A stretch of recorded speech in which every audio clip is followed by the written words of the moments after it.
And since what we're going to do, it's going to be a half an hour for each one of the speakers. You'll hear me at 5 minutes and then 2 minutes with each speaker telling them that they're almost finished. I'm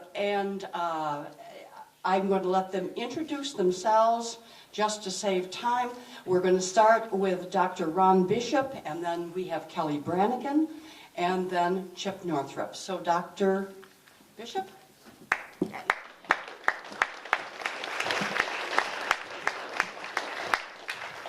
All right, can you all hear me? Yes. I feel sorry for you. About 4 years ago, I was asked by friends who lived close by to me to take a look at this shale gas industry that was moving our way, because it seemed like nobody we knew anything about it, and they thought that I might be a good person to dump on. I mean, to go find out things about it. Among other things, I teach chemistry and biochemistry at the State University of New York in Oneonta. I also happen to be a hazardous materials specialist. This CHO behind my name there reflects chemical hygiene officer, and that's a hazardous materials specialty. Okay, it's working, good. So the other thing is that in addition to being an academic, I'm a tradesman. So if you thought, maybe my face looks scruffy like that, well, it's true. I'm an industrial commercial electrician with years of experience with concrete, steel, drilling, laying pipe, and working with a lot of the things that drillers actually work with, except for many of the chemicals on that particular field. And so this has helped me with the technology assessment. And so what also would help me with the technology assessment was 4 years ago, a lot of drilling services companies were very, very open. Anybody who would ask them an honest question would, if you went to the right people, like the people back in their R&D laboratories and things like that, would get a really decent answer. And so a lot of the things that I learned about the drilling industry, I learned about from people who are in the drilling industry, from Schlumberger, from Halliburton, and BJ Well Services. Since then, there's been a little resistance to getting the best information, and I understand that, and it's all right. So I'm going to talk to you about the nuts and bolts, so that we at least have a common understanding of what the nuts and bolts are. Some issues may come up along the way. I'm not going to attempt to tell people what to think about the issues, just to maybe point to some that are there just because they are. The shale extent, both the Marcellus, which is a Devonian shale. We need you to speak up a little bit. Okay, the shale extent, both the Devonian, the Marcellus shale, which is a Devonian shale, named after the hamlet of Marcellus, and also the Ordovician shale, known as the Utica shale, named after, guess what? The extent of those runs pretty well up into New York State, and that's one of the reasons that we're having this discussion. Okay? Now, some things that many people I found don't really understand about the whole idea of unconventional versus conventional oil and gas development is this. There's no truly dry gas with no oil residues or nothing like that. And there's no real oil well that doesn't also produce natural gas. It's a spectrum.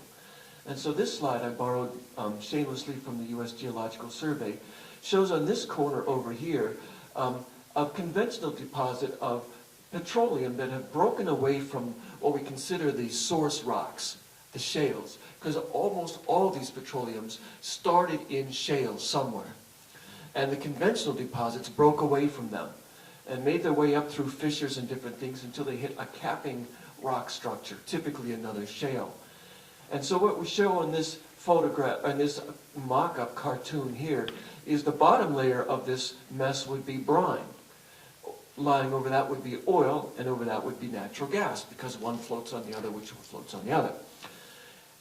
Now, a drier well, more like the wells we would be seeing exploited over in our part of the state, would contain mostly brine and natural gas, and maybe a little bit of the wet oils or the wet hydrocarbons coming along with that.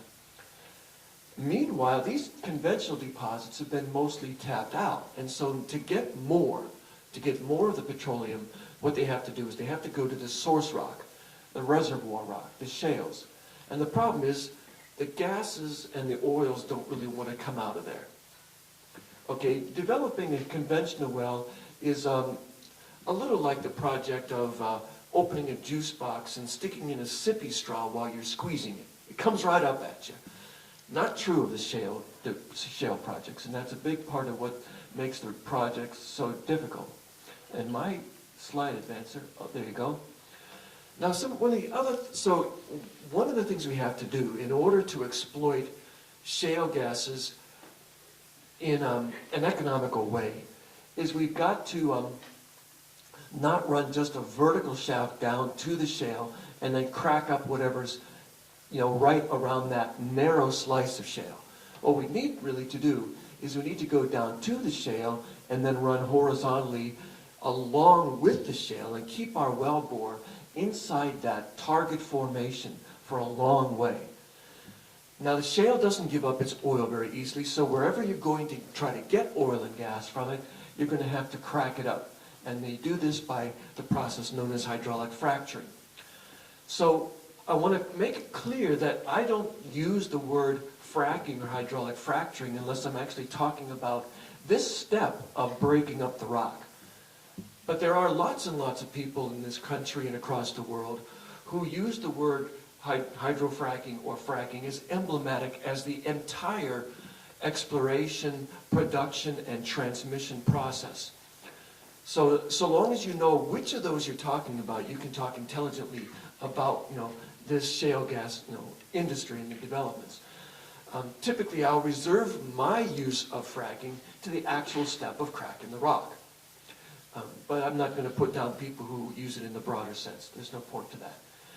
Now, the big deal about this, and more than any other aspect of the shale gas developments, is that these horizontally drilled projects use a lot more resources.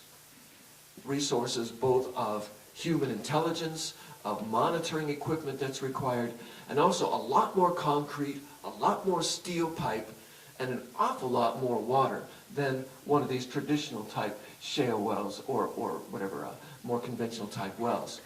So if you know of projects that have gone on around here where they've drilled down into a sandstone formation, they've fractured it up, they were able to probably get away with using about a cubic yard of cement, maybe 8,000 or 9,000 feet of pipe, and about 80 to 100,000 gallons of water with some other chemicals and stuff thrown in, and a bunch of sand. A project like this is a lot bigger, and what I mean by that is we're talking several cubic yards of concrete, thousands and thousands of feet of pipe, and about 5.5 million gallons on average of water, about 50 times more water, about 3 times more pipe, and maybe 3 to 5 times more concrete, depending on your conditions. This, more than anything, is what makes this new kind of drilling different than the old ways, because it's just huge. All right, let's get this thing to work. All right. Now, in order to try to keep a lid on this sort of thing, they try to build wells with lots of layers of concrete and steel. And Chip Northrup is later on going to talk much more about this, and so I won't belabor the issue.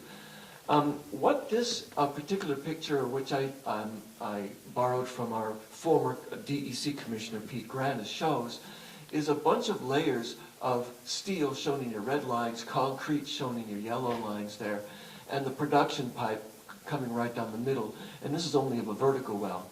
And they show here what we call triple casing. The surface casing with the intermediate casing and the production casing. And the DEC has put out regulations as though this is new. This isn't really new. They've been putting in 3 or 4 casings consistently throughout Ohio, Pennsylvania, and other states around here for years. The problem is even that,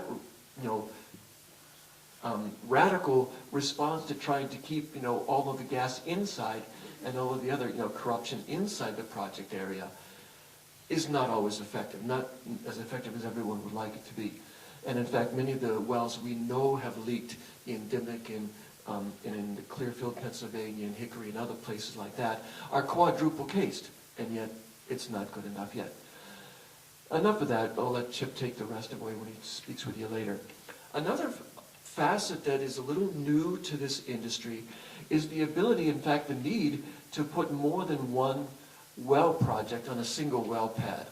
And they'll usually not use the same vertical, they'll drill individual verticals, but then they'll run laterals underground out in these pitchfork kinds of patterns, hoping to recover all the gas between these laterals by sending out the fractures in the rock from each of these, so that the fractures from this guy will meet up with the fractures from this guy in the middle and get all the gas that's in between them. That's the strategy. This is called an octopus or a double pitchfork strategy. And the good thing about this strategy is that it limits the number of access roads you have to build into well sites, and also the number of pipelines you have to build out of them to get the product out into market. The bad news of this strategy, or the challenges with this strategy, is if you live next to a project like this, you'll be living next to an intensive phase of construction for years, not weeks, like we're used to with the old traditional methods. Now, on to the chemistry, because after all, I'm a chemist and I have to talk about this. So I'm going to try not to give you a lot of chemical names. What we already have in these shales, these source rocks, when we drill down into them, are, of course, organic carbon, gas or oil. If we didn't have any gas or oil in these shales, this would be a really boring meeting. We also have some fairly toxic, what we call heavy metals. Metals like arsenic and barium, and in a lot of cases, strontium, and some things that you really would rather not have near you. Well, they're already at fairly high concentrations in the shale rock. Typically higher concentrations in the shale, especially the Marcellus shale, than in surrounding sandstones or limestones or dolomites or other kinds of rocks. One of the heavy metals that's found there is also the radioactive element barium. We also have some brine, lots and lots of brine. This area where we see have seen the old development of oil and gas was once an inland sea, the bottom of the sea, because that's where these black shales, these carbon-rich shales form. More of these are actually forming in the deep trenches of our oceans today, and they'll be ready to be exploited in, I don't know, 350 million years or so. Hey, hang on to your hat for that. We also have, especially in the case, like I mentioned, of the Marcellus shale, radioactive elements. And the Marcellus is famous among geologists for actually being pretty highly radioactive. It's not uniformly highly radioactive. There are hot spots and not so hot spots. Near, not so far from my home, near the upper reaches, the outcrops on the eastern side over by Cherry Valley, I've made measurements of the Marcellus shale there myself, and they're not very highly radioactive. On the other hand, if you happen to go to the hamlet of Marcellus, that happens to be a hot spot in the shale. And people have serious problems with the radioactivity, especially radon, who live in that area with their basements in the shale. And it's all over the place, but you've got to be careful, and this should be monitored. We also have the possibility of sewer gas, otherwise known as hydrogen sulfide, formed by anaerobic bacteria, which are fairly populous in petroleum-rich areas. This has been shown over and over again. And the point I'm making with that last slide is that before you add anything to the project, just drilling a deep hole, you've got some produced fluids that you're going to need to deal with the hazards from. Okay, we've got loads of salt, we've got some toxic heavy metals, and we also have the possibility of radon and hydrogen sulfide gases coming up along with the natural gas. And so all of these things require caution, even when you don't add chemicals to the process. The trouble is they have to add chemicals to the process. There's no way out. Water causes shale rock to swell, and the more clay-rich that rock is, and then the Marcellus, again, is a little more clayey than the Utica and some of the other dark shales. The more clay-like it is, the more it tends to swell when it's exposed to pure water. You can't use pure water or your well will swell shut like a self-sealing tire. And that has to be really annoying if you've just sunk a couple of $100,000 into that hole. We also have to prevent bacteria that live in these deep rock structures from doing what they famously do, which is form biofilms, sticky, gooey, black things that plug pores. Because if you want gas to flow from pores in the rock, you can't let bacteria plug them. So here's what you do. You kill them all. And the other thing, of course, is that corrosion is a real threat. As you get deeper and deeper into our Earth's crust, it gets warmer down there. That's what geothermal energy is all about. And at the depths that we're finding lucrative drilling, your temperatures are between 140 and 180 degrees Fahrenheit, just below boiling temperature. And it's loaded with salt. Well, what do you think is going to happen to your steel drilling parts or any other steel parts down there in a hot environment loaded with salt? Corrosion is a problem on a time frame of hours, not days. So here's what we do. We're going to throw in a bunch of biocides. Not chlorine bleach kinds of biocides. It's too wimpy and weak. And to sterilize 5.5 million gallons of hydraulic fracturing fluid, you need a really breathtakingly toxic biocides. So that's the kind they use. We're going to need some surfactants, some soaps to make our water wetter, and also help control the rock and keep it from swelling and going crazy with the addition of water that didn't used to be there. Flocculants will do the same thing. These help the particles of the rock stick together and not swell in response to water. We're going to need to use a bunch of corrosion inhibitors, the vast majority of which are really very toxic. And also proppants like sand grains or ceramic beads, something, because when you force cracks in the rock, if you just leave them be and let off the pressure, they'll just reseal because there's still a lot of pressure from all the rock that lies over top of them. So we prop them open with grains of sand or ceramic beads or things like that. Those are called proppants. And these days, proppants are more often than not coated with resins so that they stay suspended in your hydraulic fracturing mixture better. And so the plastic resin coating is also of some chemical concern. And then they throw in other chemical conditioners as they need them, but only as they need them, because all these chemicals cost money. But if they have a hole with special issues with high scale forming, chemicals or a lot of hydrogen sulfide, even so that it's unsafe for the workers there, they've got to deal with that by throwing in some extra control additives. Now, the news about all these chemical additives, more than 200 of these have been approved or tacitly approved in the state of New York for use by drillers. They don't have to tell you what they're all using at one time, because they won't ever use all 200 at one time. They'll try to use just 7 or 8 of these and get away, if at all possible, with fewer than a dozen for any one particular well project. But more than 3/4 of the additives that they have for use, because these tend to not be pure chemicals but mixtures of things, more than 3/4 constitute health hazards, either in the concentrated forms that we have as they're trucked into the well pad, and some of them in very dilute forms, very ridiculously diluted forms that you would have a chance of being exposed to. Say if they have a blowout on a pipe, and it leads to a runoff into a stream or a farm pond, and these things have actually been known to happen and cause some of these things right here. We've got some peer-reviewed literature now that details in humans and in animals respiratory diseases, endocrine-type diseases, infertility and birth defects, especially among livestock, kidney, heart, liver, and brain damage. That's recorded mostly in people, and of course, highly suspect occurrence of cancers that weren't occurring before some of these gas fields got going. So this is not just scare tactics. This is what's going on around the world in gas fields that have been in place for a while. The chemicals I call of special concern are these, because it's a short list of chemicals that are especially nasty when they're diluted to ridiculous extremes. So after you've had these people drop off all of this flowback fluid with a publicly owned waste treatment plant, and they don't really know what to do with them, so they just dilute them a whole lot and dump them in the river. And this has been happening some in Pennsylvania anyway.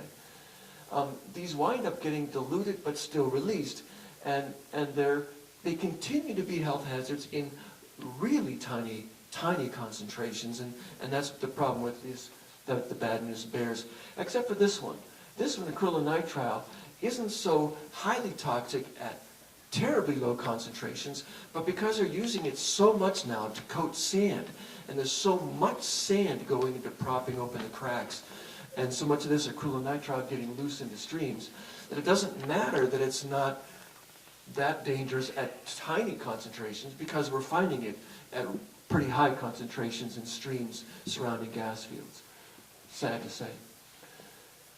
Other issues that can come up, of course, if you don't take care of these things, is erosion and sedimentation problems.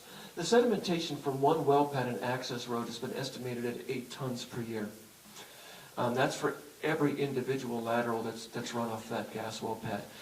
And in the state of New York, they do a pretty good job of getting people to control erosion and sedimentation on the well pads and the access road. But then when trucks get out onto the town roads and the county roads, there are no more straw bales, there's no more control. And as they get pounded into a powder, then the erosion and sedimentation picks up a pace. And you don't actually have to wash nasty chemicals into a stream to kill everything in it. If you're just washing in silt, it's just bad. And so that's one of the big hazards that I think is an unsung story here. The fragmentation, I just let the picture be worth 1,000 words. This is 40-acre spacing of typically oil wells in the northwestern Pennsylvania in the Allegheny National Forest. This photograph was taken from the air in December of 2009.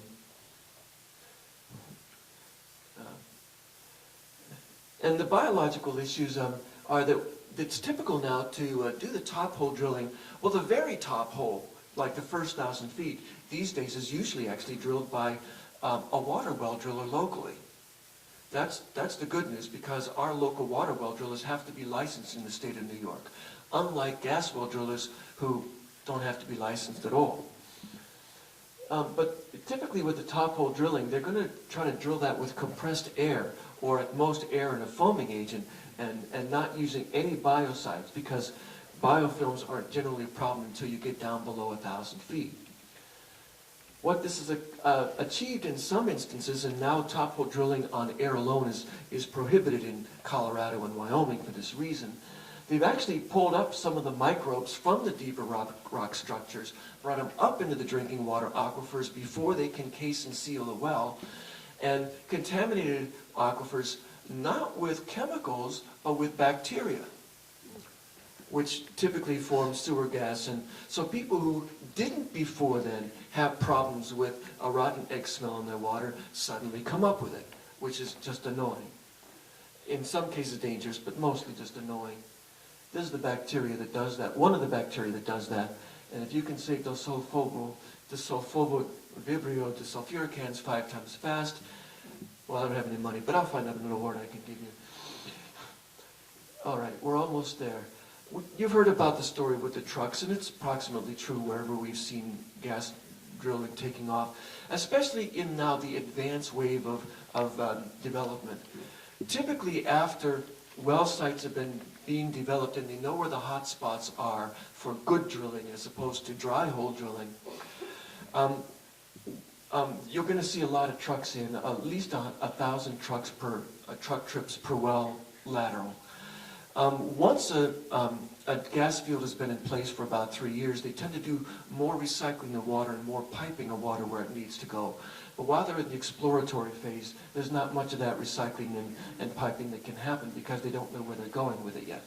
5 minutes, Ron. Thanks. I won't need it all. Road spreading. Sometimes road spreading is approved by local towns and counties. That doesn't happen a whole lot around here. And sometimes, as is the case with this particular truck in Wetzel County, West Virginia, it was actually not approved, it's just happening. And that's because this is a cheap way to dispose of water that's otherwise expensive to dispose of, because nobody seems to be able to treat the stuff. If you don't have enough boots on the ground, or people like this alert person, with a camera to try to document this and get on top of it, you will see this, because it simply has been a corollary of doing business as usual in all the gas fields we know of. Pit problems. there's been a big to-do made about the fact that New York State is no longer going to allow the use of pits in drilling operations for oil and gas in New York State. That's actually not exactly true, not even by the guidelines that have been put out so far. They're going to eliminate the use of pits for the large-scale projects only. So traditional type wells, the vertical wells, infill wells that they might drill on a otherwise multi-well pad that's a traditional size and scope of well, they'll continue to be able to use pits. And this particular pit came from far, far away in Preston, New York, just west of Norwich. And the difficulty that we have here, now this is a small pit because this is just used for drill cuttings and drilling muds. And the problems that we have here is that it's already not meeting regulation in a couple of important respects. They're supposed to keep a minimum of 1.5 foot of freeboard or headspace at the top of this pit in New York. That's been the law for quite a while. And one of the issues we have in New York is there aren't enough inspectors to really enforce. And so a lot of things on the books get ignored. I'll talk about a little more of that in a second. And so this pit has overflowed. It must have rained there. Maybe it rains here too. I won't belabor this slide. I'm a construction professional, and Murphy's Law sometimes takes over, and everybody who's worked in construction knows that that's how it goes. And then when things go wrong, they circle the wagons, and like any other project like that, the finger pointing starts and the truth telling stops cold. It's just what it is, and it's not this industry alone, it's every construction thing I've ever been involved with that had something go wrong. Thanks. Orphan and abandoned wells are a big deal because we have a lot of them. The further west in the state you go, the more we have. And what's the trouble to me is that historically, only about 14 of these have ever gotten plugged that we know of. But the recent record is less than half of that. So the DEC is actually losing control over this area of regulation. Sorry, I have to tell you that. So finally, I'm going to close with my contact information slide. This is where you can get in touch with me to to ask questions. I am a member of Sustainable Otsego, although I'm busy enough, I don't see much of those guys these days. Again, I teach chemistry and biochemistry at SUNY Oneonta. This is my personal email address, rebishop@hotmail.com. Thank you very much.